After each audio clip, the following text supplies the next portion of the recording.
excited.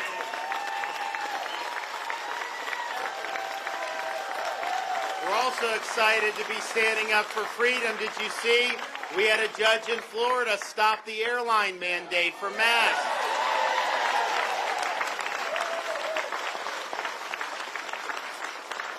Well, thank you. You all please have a seat. It's wonderful to be here. We are very happy that finally we have judicial relief for that unscientific mask mandate on airplanes. They've treated these flight attendants horribly for so long, the passengers horribly. It's caused huge problems with just behavior because it really messes with people.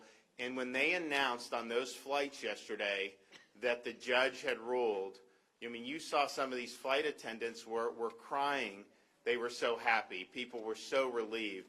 And so, we filed a suit against this right before it was supposed to expire. And I think because Florida filed the suit, Biden extended it just because he doesn't want to give us a win. But by him extending it, it did allow this judge in Middle Florida to be able to rule. And so our view is very simple, zero mandates of any kind, okay? That's just what we have to have.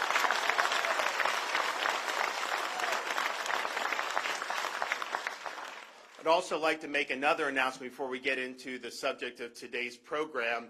I think as many of you know, the Florida legislature is meeting this week to consider the congressional reapportionment plan for Florida for the next 10 years, and that is what they've been called upon to do. But I am announcing today that we are expanding the call of what they are going to be considering this week. And so, yes, they will be considering the congressional map, but they also will be considering termination of all special districts that were enacted in Florida prior to 1968, and that includes the Reedy Creek Improvement District.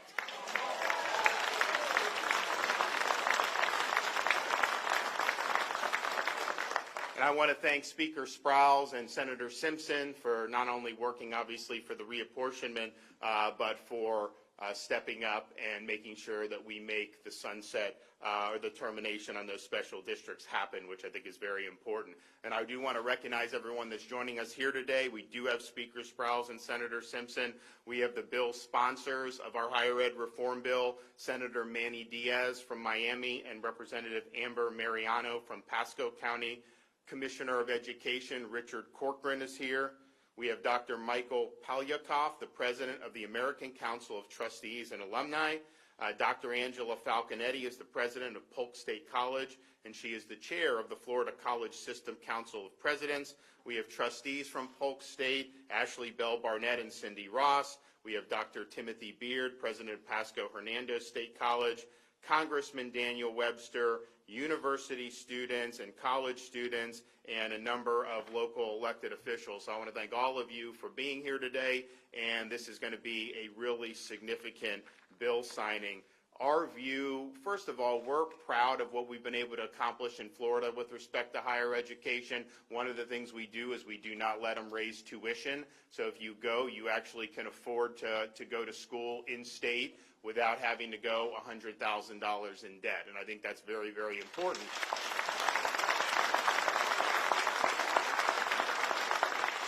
It's very important because you have some of these kids have been told, like, you have to get this magic piece of paper, otherwise you can't possibly succeed in life. And so what that has led is for students to go very deep into debt. And look, if you get an engineering degree from MIT, you're probably going to be okay dealing with that debt. But if you end up at some fourth-tier college and do zombie studies and end up with 5 years, 6 years, and $100,000, $150,000 in debt, that's a big millstone around your neck, and you're not able to, I think, realize your dreams the way you should. But people were told that you needed to do whatever you can to get that. So we believe it needs to be affordable. We also believe that there are a lot of non-university pathways that are very effective. And so we've done a lot to support career education, skills-based education. You look, Walmart's paying $110,000 for new truck drivers. You look at what they're doing with HVAC and electrical. And so in Florida high schools, we've expanded apprenticeships. We've worked with our state colleges to provide students with the opportunity to get skills and things that are really, really going to matter. And so a four-year brick and ivy is one way you can achieve success. It's not the only way, and for many people, not the best way. So we've, I think, done it better than anybody by being very clear on all that. At the same time, the fact that we have affordable options for higher education is something that we're proud of. And oh, by the way, we also this year are doing grandparents in-state tuition for kids. And so in Florida, if you have a grandchild that's out of state, if they have test scores that I think are 90th percentile or better, either SAT, ACT, or I think there may even be another one, and they get admitted to a university in Florida, if they have those high test scores and you as a grandparent are Florida residents, they can qualify for in-state tuition in the state of Florida. So take advantage of that. And if any of your out-of-state grandkids do decide to do that, I can promise our state university system's ranked #1 in the nation 5 years in a row by U.S. News and World Report.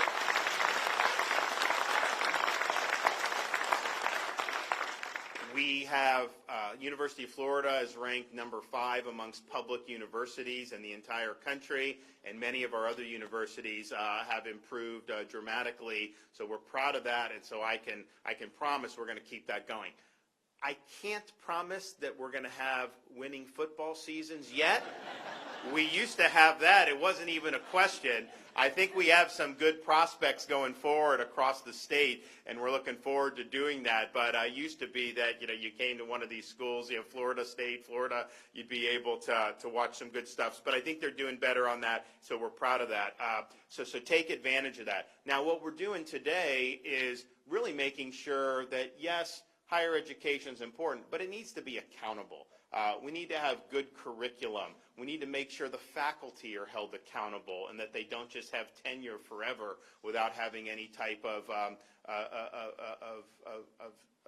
ways to hold them accountable or evaluate what they're doing. So this is what I think the bill does. I think it's done a lot of really important things, and it's all about trying to make these institutions more in line with what the state's priorities are, and quite frankly, the priorities of parents throughout the state of Florida. So what the bill today is going to do is it's going to end this accreditation monopoly. The role that these accreditation agencies play, I don't even know where they come from. I mean, they basically are just effectively self-anointed. They have an inordinate amount of power to shape what is going on at these universities. And so what the bill does here is it requires diversity with the accreditations. You can't just keep going to the same accreditor. I think that's something that's going to be very, very significant. The other thing it does is it reforms tenure. So now with tenure, you have a 5-year review. Every 5 years, you go in front of the Board of Trustees.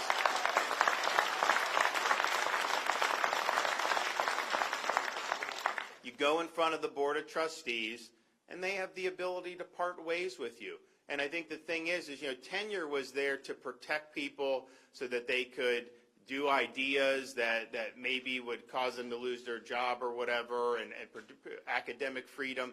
I don't know that that's really the role that it plays, quite frankly, anymore. I mean, I think what tenure does is it, if anything, it's created more of an intellectual orthodoxy where people that have dissenting views, it's harder for them to even become tenured in the first place. And then once you're tenured, your productivity really declines, particularly in certain disciplines. And so now you're going to be in a situation where, okay, if the productivity is not there, if you're not adding anything, then you can go your separate ways. And so this is probably the most significant tenure reform anywhere in the country this year. So we're proud of that.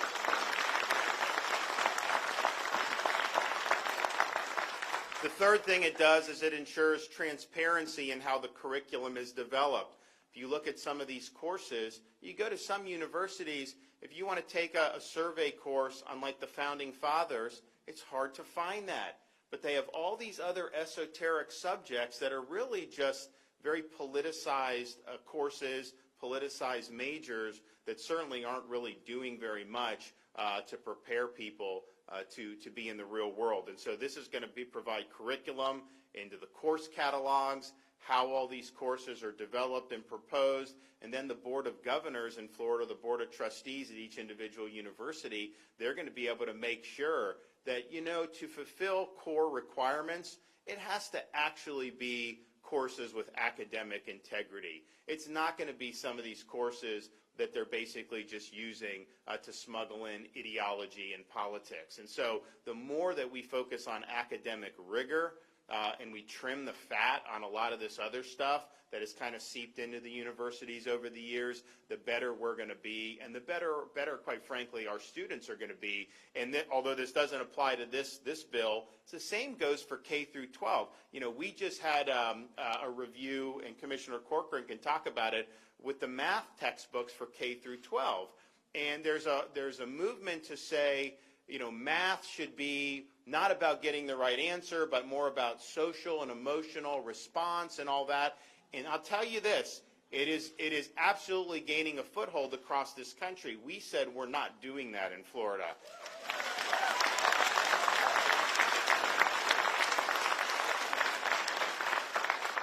We said when you do math, you're going to be taught to get the right answer, and that's the role.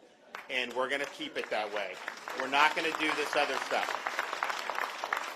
But here, so as you see, other jurisdictions will probably move to a more sociological or politicized version of even things like math. Florida is going to be sticking with the basics. We're going to be sticking with what works. And I guarantee you 5-10 years down the road, you're going to see Florida students do much better on things like the SAT math and all these other things, because at the end of the day, it doesn't matter how you feel about a math problem. It matters about whether you can solve the math problem, and that's what we have to do.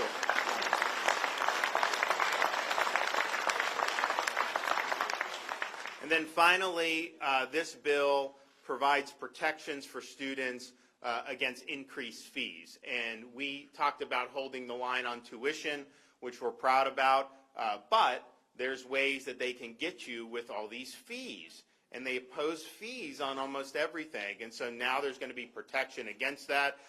They're going to have to basically surmount a pretty high hurdle to be able to do that. And so when you're trying to budget for what the tuition is and the room and board, you kind of look at that, and then if there's all these other fees, well, that could be pretty significant if it's not kept in check. So we're doing that today, and we're holding it in check. So I think if you look at what anyone in the country is doing, we've done more for higher ed reform with this bill than just about anybody. And so we're proud of doing that. I think it's going to continue.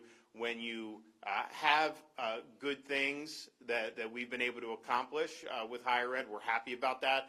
But we also know, you can't rest on that, and you got to always make sure that you're getting out in front and dealing with things that need to be dealt with. And I think that that's what the legislature did when they passed this bill, and I will sign it in 1 minute. But before I do that, we are going to hear from other people. So I would like to bring up the leaders in both the House and Senate. So we'll start with Speaker Chris Sprowls, and then we'll bring up Senate President Wilton Simpson.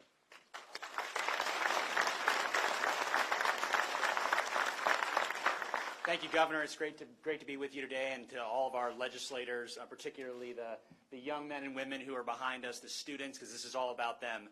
Before we talked about the bill, just briefly, I want to say, there are some governors, there are some political leaders who talk about being a fighter. And then there's Ron DeSantis, who actually is a fighter for Florida.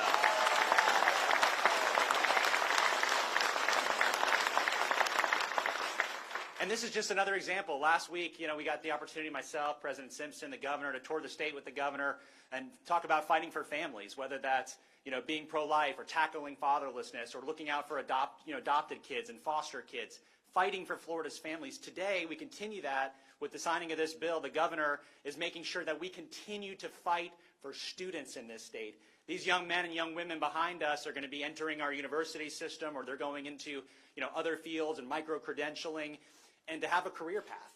But what's waiting for them? That's what this bill is about. Are they going to walk into a university system that's more about indoctrination than it is about getting a job someday and learning the skills necessary and the subject matter necessary to get a job? Or is it about some sort of radical political agenda that a particular professor who's been told they get a lifetime job is going to tell them they have to believe to get an A in their class? But luckily we have a governor and a legislature that doesn't believe that, which is why after the signing of this bill, they're going to walk into a university that not only says it's a priority, that you don't have to leverage your future, your financial future, to go to school here in the state of Florida, because we want you to be prosperous. We want you to graduate. We don't want you to have a mortgage payment called a student loan hanging over your head the second you take a job. We want you to be able to start ahead. And the governor is going to sign this bill. It's going to help do that by keeping tuition and fees low. We want to make sure that when they walk into that classroom and there's that professor who didn't really come to teach, and I want to say there's lots of professors who come to teach. There's lots of teachers who come to teach. But there are some who come to indoctrinate. And they shouldn't have a lifetime job. They shouldn't get a lifetime job here in the state of Florida. So this post-tenure review, every 5 years, they're going to have to stand in front of their colleagues and justify what it is they're teaching. And what's more, us as parents or grandparents or students, they're going to get to look online. I mean, how many of us went to whether it's a high school class or a college class, and you get the syllabus like 2 weeks into the semester, right? Where they start to tell you, well, we thought this was a class about, Western democracy, but really it's a class on socialism and communism, right? Once we get the actual syllabus. We're going to know that in advance because there's going to be radical transparency. That's right.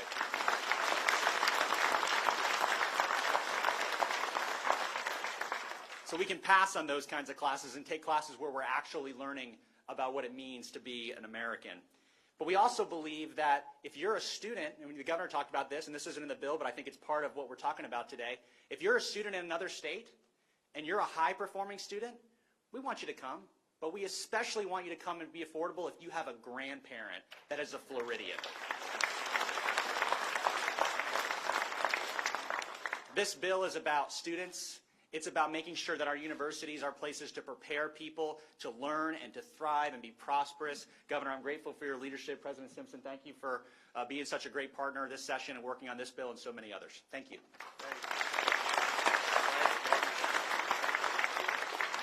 Yes, and I'd like to thank the governor also and the speaker for the work we've done this year on this bill. I think both of them have hit very well the highlights of the bill. 10 years ago when I first ran for office, I ran for the Senate. I told my constituents the only way we're going to break generational poverty in this state is through an excellent education system. And that's what we've tried to deliver over the last 10 years. Last year, we passed the largest school choice bill in the country's history, putting parents in charge of their children's education.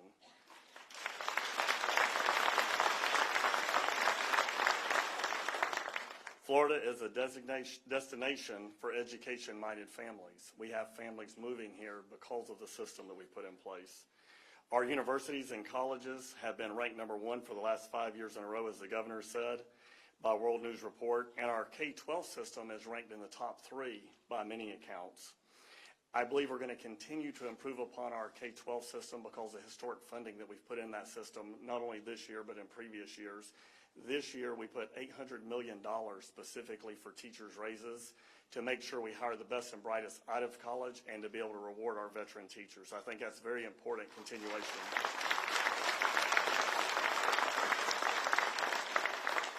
And speaking of affordability, we fully fund Bright Futures each year. We've done that my 10 years in the legislature, and needs-based scholarships. So we're keeping our university system and college system very affordable. All of this, what happens in Florida? 10, 15 years from now, because we have the #1 university system in the country, we have the best K-12, and I believe our K-12 system will be ranked in the #1 in the next 3 to 5 years because of the competition we're driving into that system. And because of that, Florida's future is bright. We've got the brightest students. We've got the families moving here, about 1,500 a day, because we're the free and open state of Florida. And they're looking forward to starting a business here. They're looking forward to raising their families here. And they're looking forward to having parents in charge of their children's education. So thank you, Governor, for all your leadership.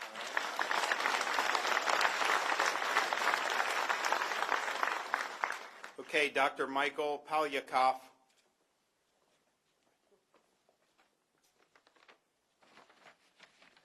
The nation owes Florida a vote of thanks.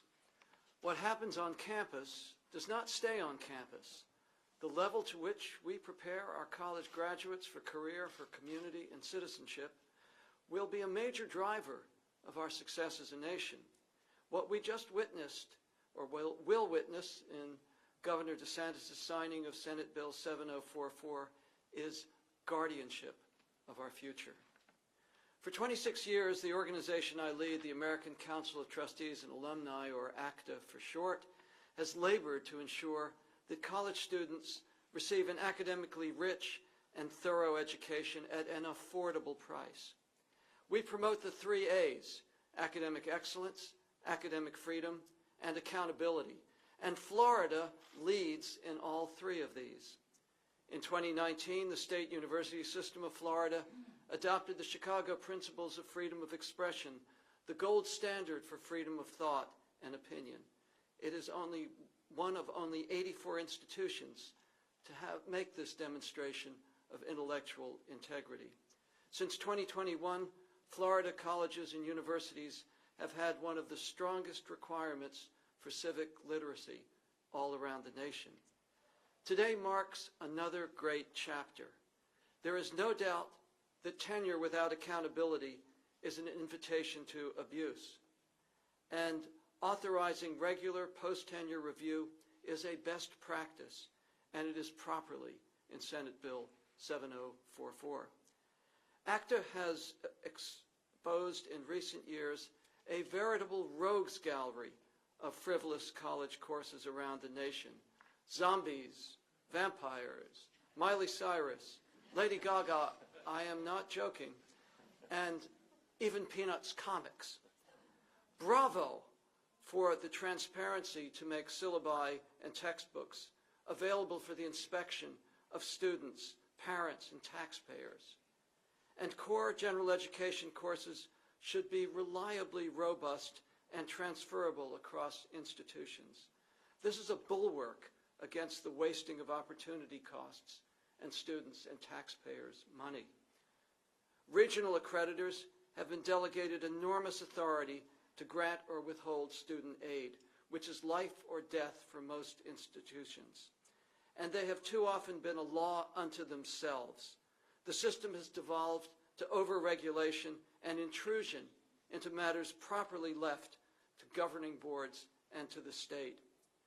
ACTA has had to fight over the years to preserve institutions' religious liberty and their curricular decisions.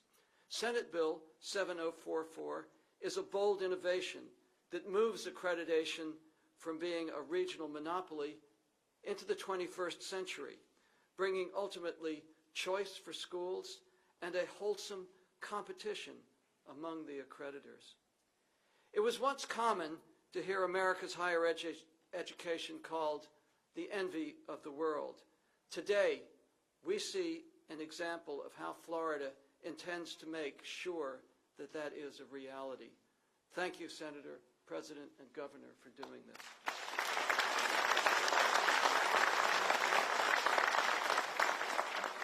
Okay, Brian Holloway.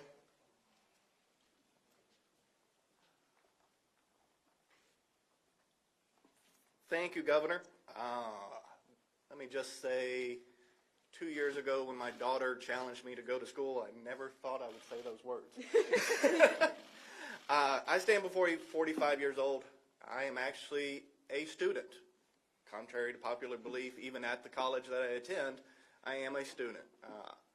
I accepted a challenge from my daughter a couple of years ago. She said she was going to go to nursing school here in Florida only if I stayed in Florida and went to school. Luckily, because of rules in place in the state and the tuition cost, I'm able to, accepted that challenge. To be able to thrive in that challenge, I graduated with my AA with highest honors back in December of 2020.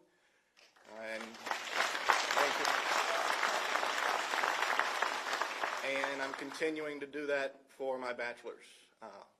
But the two people beside me, first there's Kelsey, she's the one who did the challenge to me. And then we decided why not make it more of a family affair, and we dragged my next daughter this last year, Juliet, to the college, and here we are. So thank you.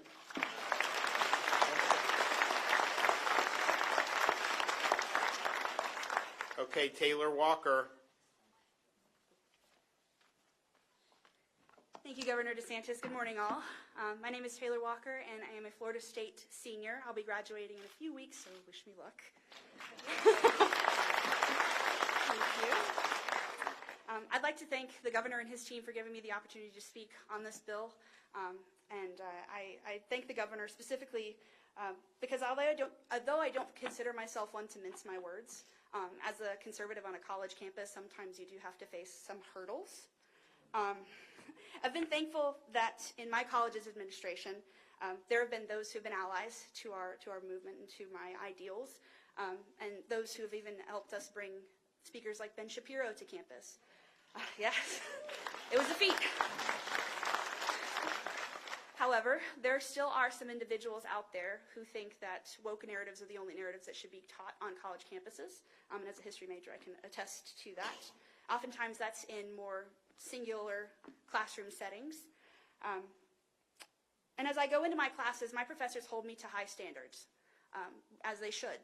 But this bill gives me the opportunity to hold them to the same high standards that they should be held to.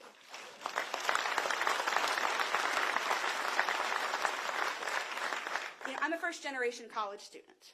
Myself and my parents worked very hard to get the opportunities that I have today.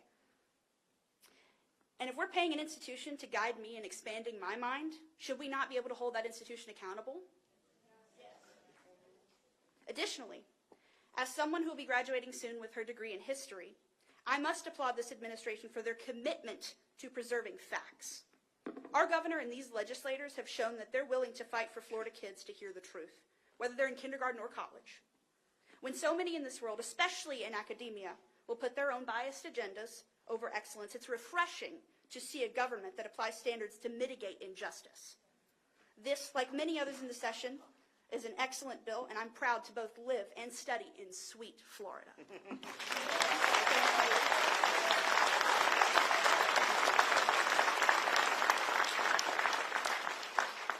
Okay, Dr. Angela Falconetti. Yes, sir. What an honor to be here.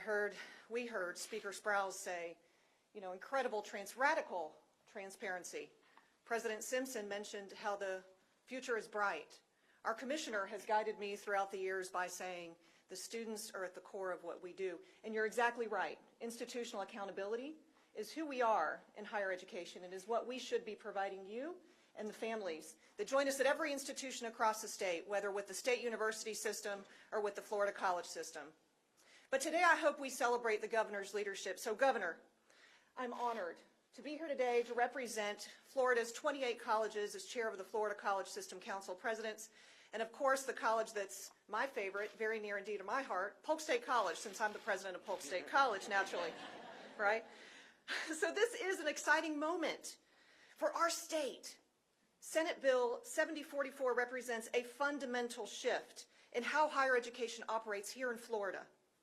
First, while the bill's tenure provisions apply solely to the state university system, the Florida college system is committed to effectively implementing the policies and the procedures that are in place to ensure accountability respective to tenured faculty, as you mentioned.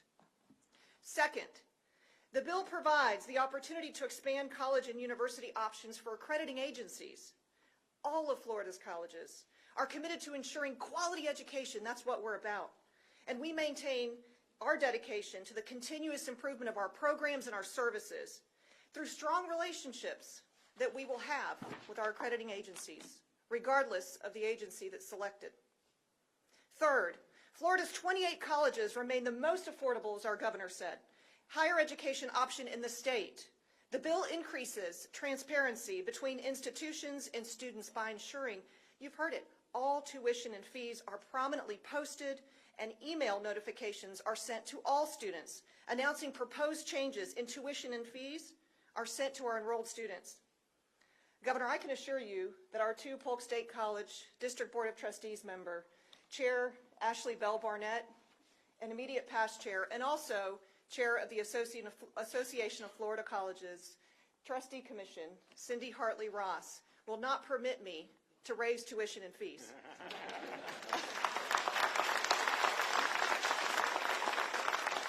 We are committed as a system to keeping costs low. Fourth and last, although our 2+2 articulation policy is already a national model, we know that not all students transfer seamlessly to state universities. Empowering the Department of Education to evaluate the transparency and implementation of our articulation systems will benefit students in saving money, time, and ultimately becoming strong members of our workforce right here in our state. The students who are here with us today represent simply a few of the 650,000 students comprising the Florida college system, and I would be remiss if I didn't thank all of our students, but also those that are here from Polk State College, bussed in straight from Polk County this morning to be here with you today, Governor.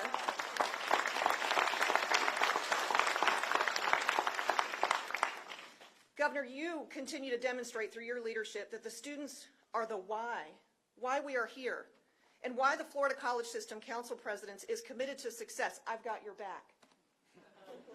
Specifically, Polk State College is committed to enhancing and sustainably increasing workforce offerings within the next 5 years. Specifically, in the fastest growing area in our county and the nation, Haines City, Davenport, and we are committed to providing an array of health science programs, logistics and supply chain management, hospitality management, and more to the residents of Haines City and Davenport, an area that needs to be served drastically by our state. You are our workforce governor. I know you've noticed, but you are our workforce governor. The president's talk about this. His commitment to workforce development and support of the Florida college system is unprecedented. And you will continue to inspire us, as you have done through the work of the legislature and your agreement here today to sign Senate Bill 7044. We will continue working tirelessly, I promise you, to advance career and technical education programs, workforce programs, apprenticeship, and workforce-based learning opportunities. We will continue as the Florida college system to be the preferred partner for workforce education in our state, the state I call my home, and the governor I call mine. Thank you.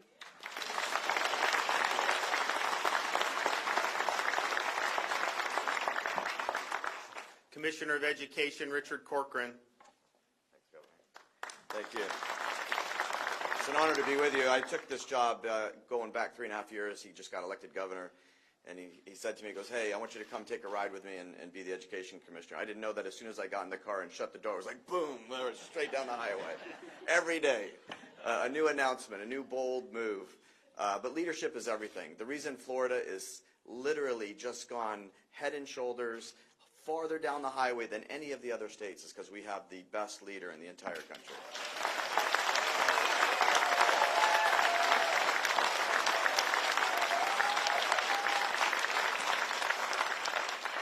And of course, being the education commissioner, I'm partial to the education agenda. But what's been accomplished, and honestly, thanks to President Simpson, Speaker Sprouse, but the leadership of this governor, what we've accomplished in education is staggering. And this bill is just another example. What he said, I remember being at his inaugural and listening to his inaugural speech, and he said that what we're going to do in education is we are going to put students front and center.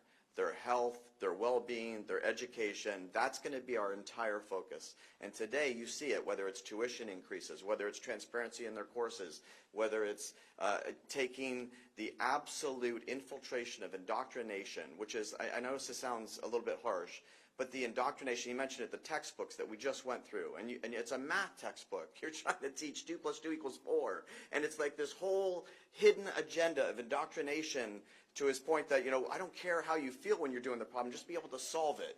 And the fact that we're at that point where we have to say, no, we're not going to approve a textbook that does that is somewhat shocking. But this governor said, no, we're going to put students first, we're going to focus on them, and what we're going to have is ultimately, and you've heard it, I think in the next 2, 4, 6 years, Florida will shoot to the top in all education metrics, and more than any other reason, which every chance I get, I want to thank this governor. I have 6 kids, so you'll get why I'm thanking him.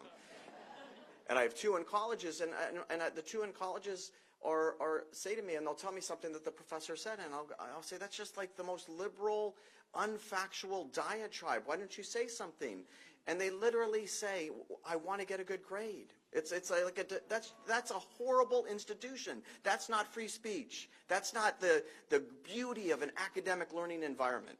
But the one thing I do want to say before I finish is this governor, what separates Florida more than any other reason is when we had the greatest crisis affect this country, arguably domestically, in COVID, this governor said, when it comes to our school children, we are going to ensure that every single one of them has a seat in a classroom on day one. And that has been a game changer.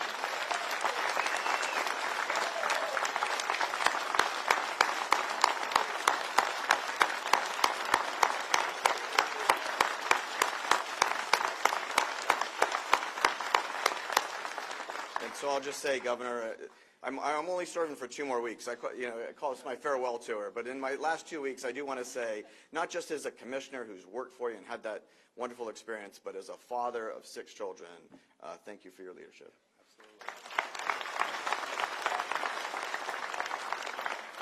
Okay, well, I'm going to make it official right now, so let's get it done.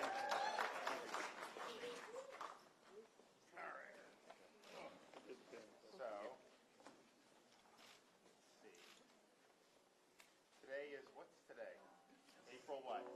19. Man. Time flies when you're having fun. Okay. Great day in the villages. Well, every day is a great day in the village.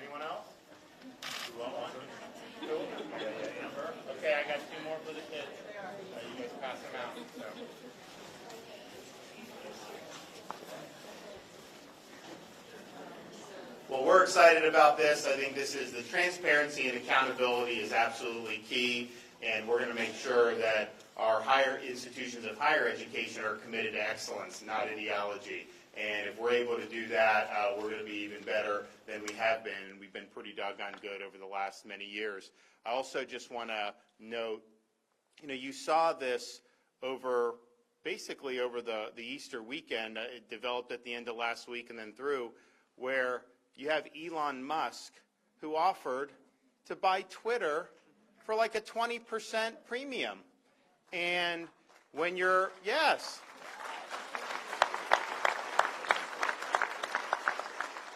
Yeah, because he saw what they were doing. They were censoring accounts like the Babylon Bee, which is a satirical site, but they don't like it because, it's satire, but it cuts, and they don't like it when people are effective like that. And so you saw how it had been really used to control the narrative, not to give the ability of people to speak their mind. They advertised themselves as being a platform dedicated to the free expression of ideas. And yet, when you have a New York Post article about Hunter Biden, what do? They take it down. They lock the New York Post's account. They will censor. We've had stuff that I've had experts talking about poking holes in these COVID narratives, and these tech companies don't like that. And so what Musk is trying to do is basically liberate it from being an agent of censorship into making it an actual open platform like it's advertised. So they did a 20% premium, and the board of directors effectively rejected that by doing a poison pill. And the question is, why would you reject the 20% premium? I don't think that was a rejection based on financial concerns or business judgment. They rejected it because they know they can't control Elon Musk. They know that he will not accept the narrative, and that their little play toy of Twitter, it would not be used to enforce orthodoxy and to basically prop up the regime and these failed legacy media outlets. And so that's why they did it. It was not, in my judgment, because it wasn't a good business deal. And so then the question is, what is the recourse? And I can just tell you, the state of Florida and our pension system, we have shares of Twitter. I didn't buy it. We have people that run the fund. But nevertheless, it hasn't exactly been great in returns on investment. It's been pretty stagnant for many, many years. But nevertheless, I mean, to me, I think that that's probably an injury to the fund. So we're going to be looking at ways that the state of Florida potentially can be holding these Twitter board of directors accountable for breaching their fiduciary duties.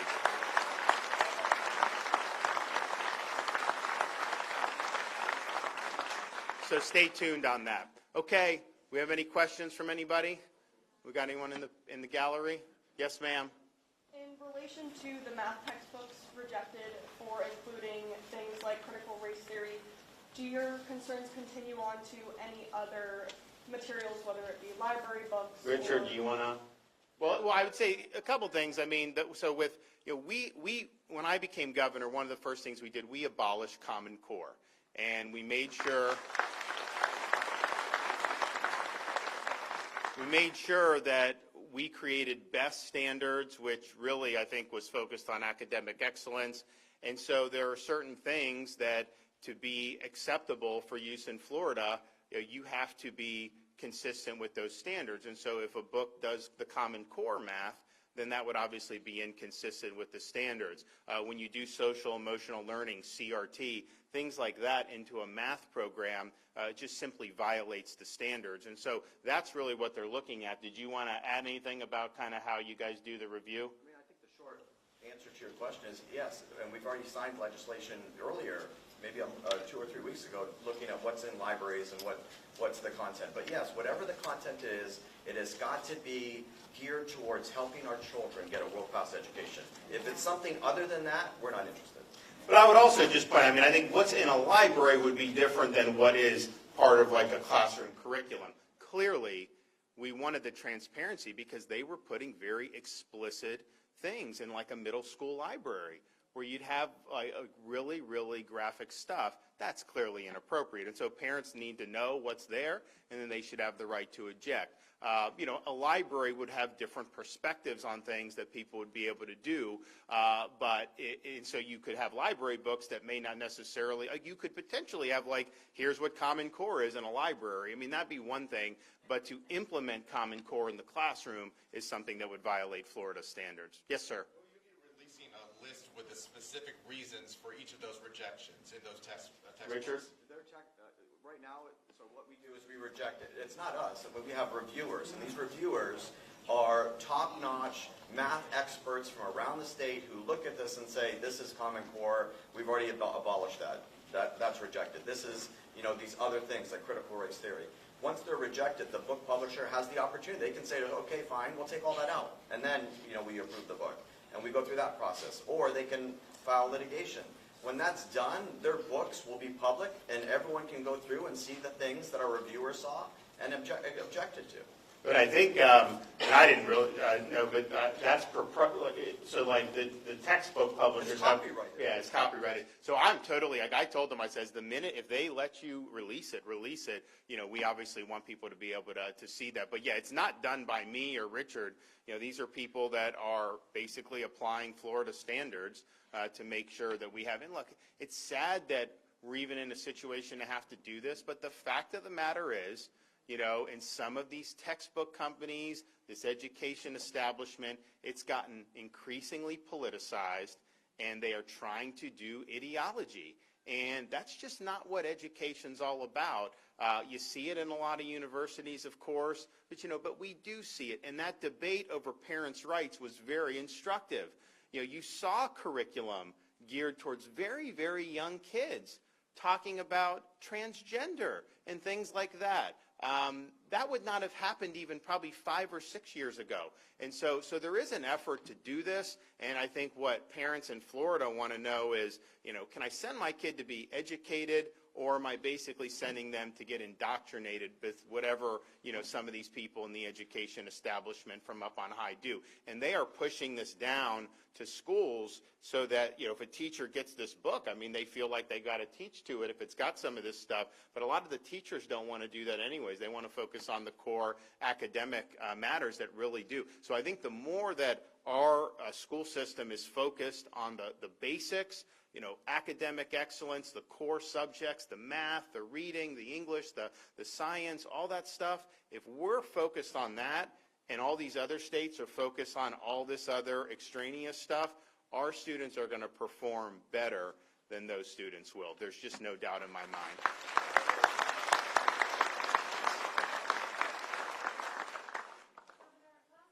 Appointed a new county commissioner to serve here in Central County. In fact, Commissioner Roberta Ulrich is here today. What criteria do you look for when making such an appointment, and what made Ms. Ulrich stand out when you were considering her appointment? So when you have some of these local appointments, we really look to people in the community who are respected to recommend people that could serve. And so in this case, you had a lot of great recommendations from a lot of great people in the community. I've got a lot on my plate. I don't necessarily know the agenda on every county commission throughout the state of Florida. That's just the nature of it. And so, you work, you do the vetting, but we really rely on leaders in the community to provide people who could potentially do it. And fortunately for most of these positions, we'll get a handful of people that'll be recommended, and we usually are able to make good appointments. Yes, ma'am. Thank you so much for being here today. Thank you for all the great work that you're doing for the state of Florida and the people of Florida. My name is Laura Lumer. I'm a candidate here in highlight on something that you said about Twitter. You mentioned that the state of Florida has shares within Twitter. And given the fact that Twitter is violating and disrespecting your calls for not interfering in Florida elections, they're interfering in our elections. I'm a candidate here in Florida. I can't even have a Twitter. I can't even have a campaign Facebook, which means the people here in this room are having their rights violated.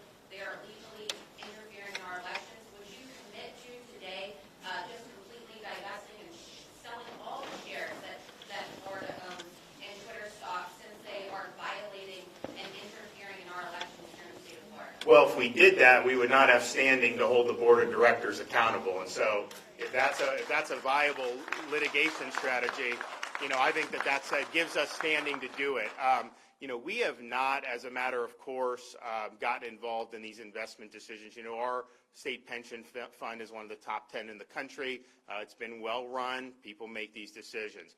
Now, there are from time to time where the legislature will come and do things like about companies that boycott, divest, sanction Israel, for example. So Airbnb did that before I became governor. As soon as I came in, we put them on the list. They reversed their policy. We did the same with Unilever, Ben & Jerry's, right? And so the issue is, okay, what do you do from a statutory perspective to channel your investments in a way that make the most sense? I mean, for me, I think some of these big tech companies clearly have been problematic.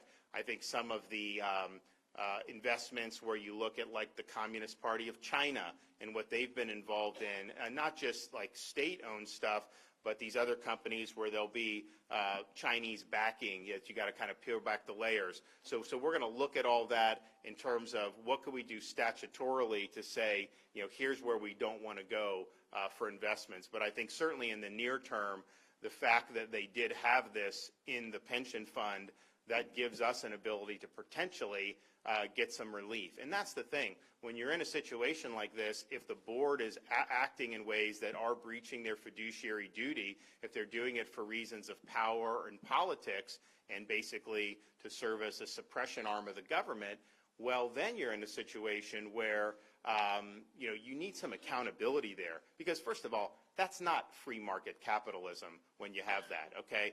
That's a ruling junta that's using their policies to try to marginalize people that disagree with them. And that's not what we want. I would also point out, we passed a big tech accountability and transparency bill last year. They immediately sued on it, which we knew would happen. They had a liberal judge issue an injunction against our law, That law is actually on appeal and is going to be argued, I think, next week or within the next 2 weeks in the 11th Circuit U.S. Court of Appeals.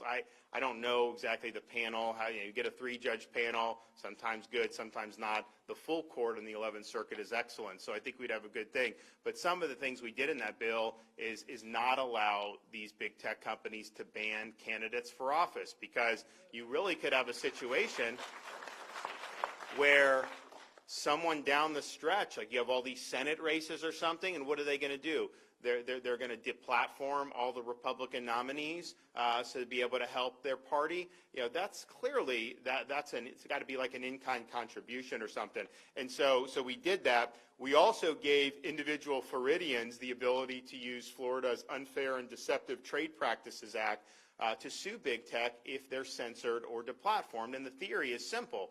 They advertise as being open platforms. They advertise as you being able to express yourself and communicate with other people, and yet their censorship decisions and deplatforming decisions are based on viewpoint discrimination. They are trying to marginalize people that dissent from the narrative, people that will go against the narrative and go against their worldview. And so that's a consumer fraud, basically, because they're making a lot of money off the data that they get from you. I can tell you that right now. And so to be able to do that. So, look, we'll see how the argument goes, but this will be, if we're able to get a positive ruling, have been the first state in the country to do anything to hold big tech accountable. And so that's really the direction we need to go. And with respect to the Twitter action, I have lawyers reviewing it. I mean, obviously, I want to make sure that we have a strong case. I don't want to expend resources just to kind of be able to send out a press release or something. I mean, we really want to feel like we have a solid theory to be able to win. But I can tell you, just looking at it, most of the time the people I talk to would say, if you're on a board in that situation, you really do need to sell. It's a massive return for your shareholders. I mean, most people in their investment vehicles are not making 20% in a year of that. So to be able to get that with something that would be good. So I think that could potentially have significant impacts. But we do need to see, much more diversity of thought in terms of some of these companies. I mean, look, I think some of the companies should be broken up because I just think they're too big, and I think they have too much power over our economy and over our freedoms.